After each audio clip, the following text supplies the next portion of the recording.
The reverse button on many Pfaff sewing machines work two different ways. So let me show you the way they work and how to really utilize them to what you're working on. So most of the time when we get to the end of the fabric, we want to lock the stitch by going backwards a few stitches. Now if you touch the reverse button while you're stitching, like now, and hold it, the machine will then stitch backwards. And when you release it, it goes forward again. Notice when I do that, the green light does turn on and then turns off as soon as I let go of the button.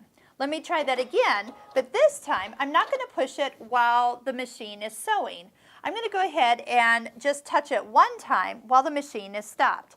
The light turns on, and without me holding it, now we'll stitch backwards, well, forever. So if it's stitching backwards, you've probably touched this button. The light is on, so just touch it again, and now we'll sew forward again.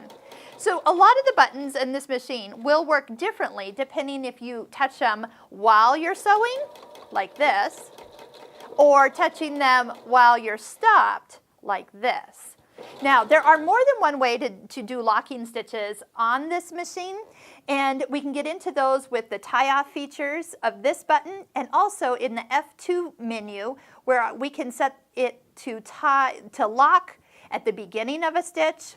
We can have it lock at the end of a stitch, and we could even have it do the scissors at the end of the stitch. Watch this. So when we sew, and we are still sewing backwards here, all right.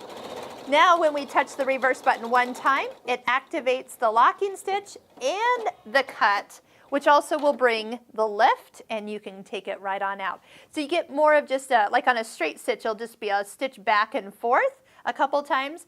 On a decorative stitch, it'll be like a little locking stitch all in one place. Now we'll do a full video on that tie-off feature in that menu so you really can see more of how that works. But the reverse button, just remember, if the light is on, you're going to be stitching backwards without holding the button.